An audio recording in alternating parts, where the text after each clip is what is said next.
Welcome to Everything's Gonna Be Okay One Day. Today's just not that day, otherwise known as the Cleaning Channel. We're working on the air conditioning in my little Ranger here. It's got 267,000 miles with some random miles, who really knows, on this junkyard engine. Let me show you today's problem.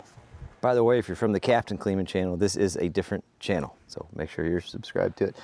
I had a leak around here. There's nothing in the system. There wasn't. It all leaked out. I thought, wow, well, you know, there's some O-rings in there. Those O-rings were probably bad. And I went to pull that bolt out, which fell down into the abyss, and it's probably never coming back. It was covered, the threads, with aluminum, which means the shop that put this in overtight didn't strip that bolt out, or maybe excessive driving, vibration. Well, I hate to blame a shop. Maybe it's all the sweet jumps I take this thing off of. Either way, the compressor stripped out. The compressor seems to work. It spins, clutch works, that kind of thing. So we're gonna take the compressor out and see if we can't re-tap that hole with a different size bolt. Step one is always disconnect the battery, but I'd hate to disrupt this science experiment, so we're just gonna move on to step two. Bolts came out fine. The fella took his fan shroud off. Buy me a lot of room.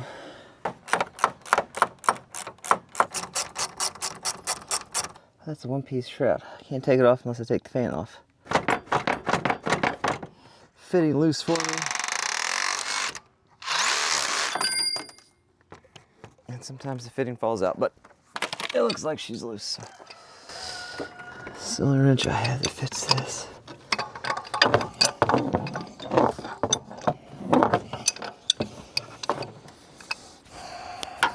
And then we put this line right here, you know? Like, they're just so close to making sense, but they just couldn't pull it off. They just couldn't do something that made sense.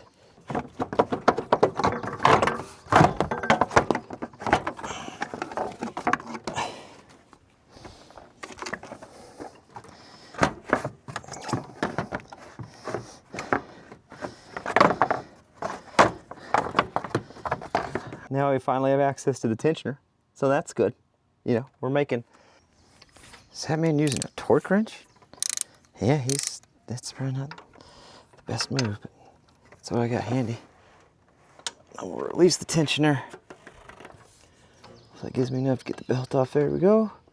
Be a really good time to replace that belt too. It doesn't look bad though. Okay. So this is the hole in question, and I can see the problem. I think it's actually gonna be good news. It might actually be an easier fix than what I thought. So right here, there used to be threads there, and that is smooth. But there's another inch of threaded sleeve in there, and I think the guy that put this in probably just found a bolt that fit the thread pattern, torqued it down and said, good enough. And it clearly was not. So I'm gonna see if I have a bolt that is actually the proper length, and I bet there's enough thread in there yet to do what it needs to do. So I found a bolt. That bolt is bottomed out in there right now. And just to make sure what I'm gonna do, I'm trying to make a Sharpie mark. Try to make a Sharpie mark on the threads right there. Then we'll take it out and we'll hold it up on the block. Don't want it to be too short, don't want it to be too long.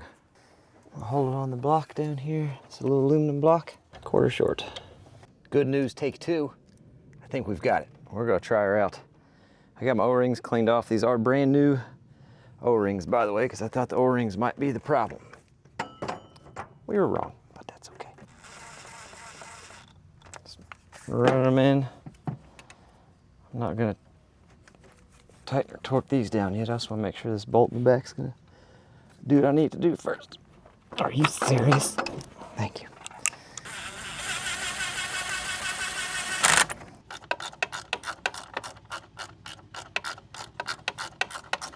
And if it's a little too long, we can take it back out, trim it, and... Oh, we're just gonna be a snug too long. Okay, let's take it back out. We'll trim it down. Got it trimmed up. Round 27, here we go.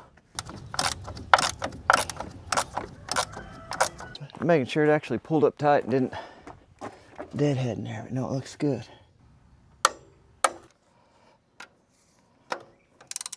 These have like a bolt stretch sequence if they're new. I'm just going to what the final sequence is because I'm assuming that these are stretched. We're going 22.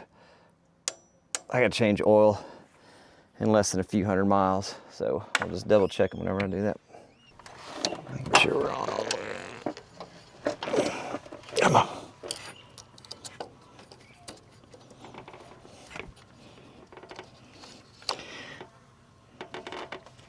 I'm also noticing that, there we go.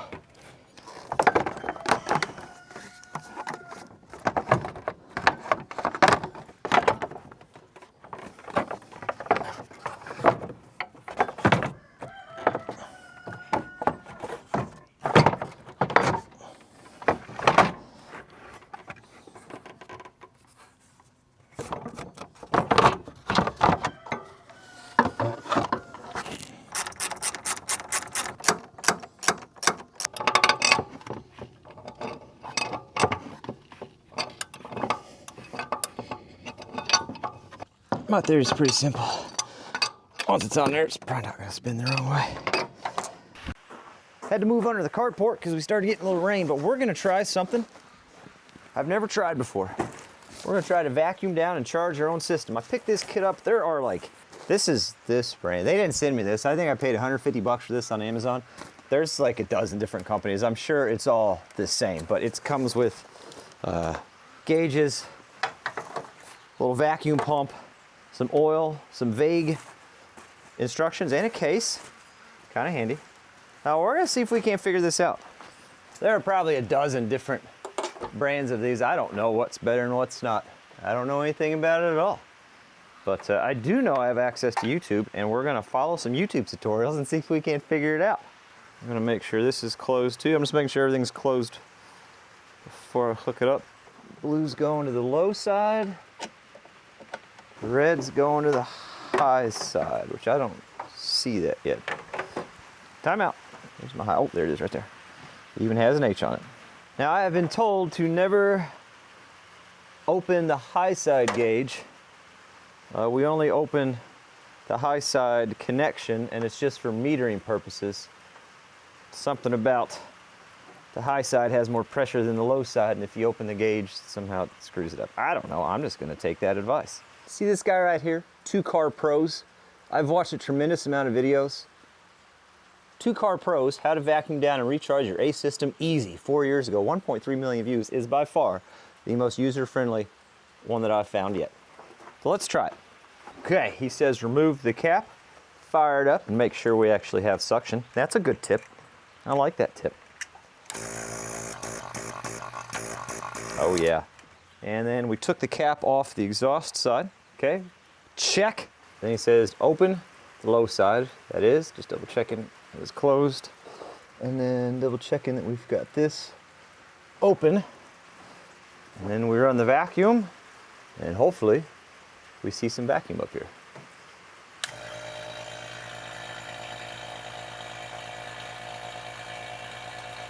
So it's pulling down to 30, which is what he said, 29-ish. He said leave it run for about half hour. Remember though, I've got no idea what we're doing. You know, we're just trying to save a few bucks. Sometimes that ends up costing us a few bucks, but let's turn that off. Let's close this. He said we close this, and then we watch this for a little bit. Let it sit for about 5 minutes, and if it changes, then we've got a leak in the system somewhere. How intently do you think I have to watch it for 5 minutes? I could probably just go away and come back, can't I? Yeah, that's probably what we'll do. It's been 10 minutes and we haven't moved at all, so hopefully there's no leaks.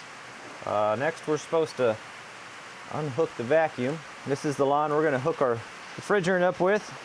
This kit came with these little adapters for these refrigerant cans, and I think that's closed. It's got a little piercing tip on there. We'll retract that piercing tip, screw it on. It's got a little piece of rubber in there. Probably gotta make sure that's in there. We can screw that onto the can.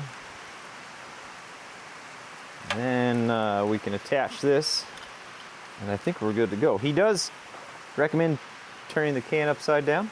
Yeah, I gotta see what's next. This is fun. Now. And then we're gonna open this. Oh yeah, I can see it. You can see it right there pulling it in.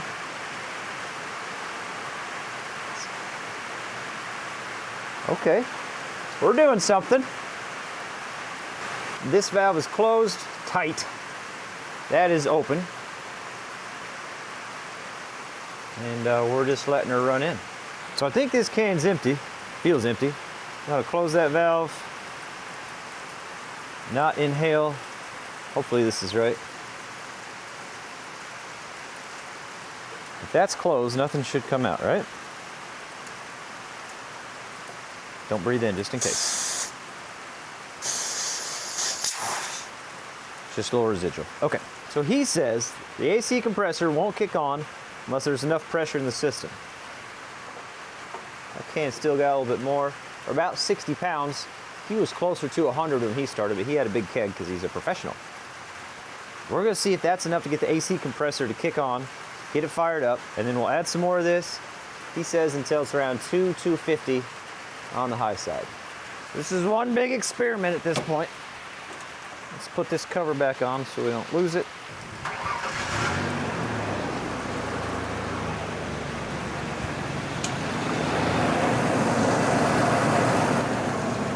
Compressor kicked on. Low side's going down, high side's going up. Compressor is spinning. Clutch looks like it's working.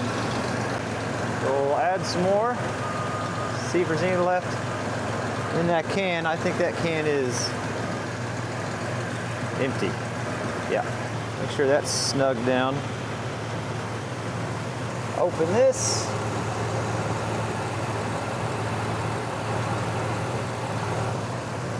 And slowly open this. Then we'll open the can. There it goes. She's taking it. It's kind of hard to see from the glare, but the high side's starting to climb. You can see it pulling in more. Well, I'm just going to keep going with it until we get up probably a little bit above 200 then. The can feels light and empty almost instantly, but I can still see it pulling it in. So I'll just keep running until there's no movement there, and I can still see my gauge moving a little bit. So I'm sitting just a little above the 200 there. And I've got the doors closed. Oh my gosh, it's cold in here. I haven't had AC since I bought this rig. Holy smokes. Now that's a luxury, buddy. That's a luxury.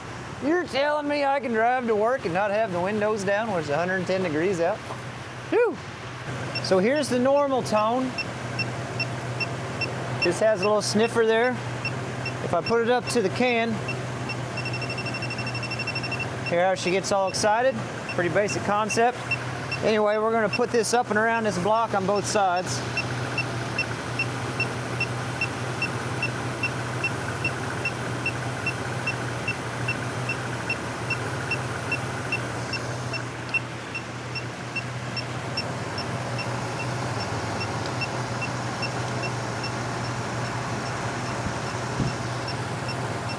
So leaving it there for a little bit, it could take a little bit for it to detect it.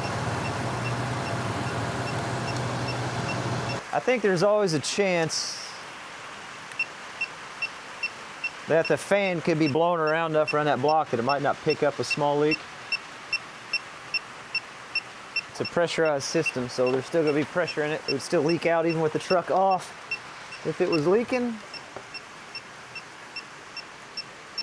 Well, we got cold air, and there's nothing leaking around the block that we fixed. We're gonna drive around, and if we lose the cold air, I guess we'll spend the day with the old power snoot here and see if we can't find any other leaks. But we're gaining, you know, we're gaining ground on an old clapped out rig that just keeps putting in the miles. I need to put in a battery. By the way, this is a reminder, this is not the Captain Kleeman channel. Captain Kleeman channel, we put out longer videos on similar content, but bigger projects that posts every Monday and Thursday. This is the Kleeman channel.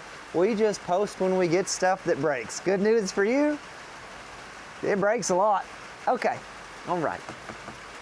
That backhoe behind you? Yep, that's next.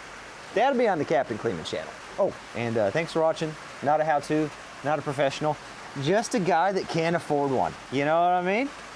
That's where I'm at in life.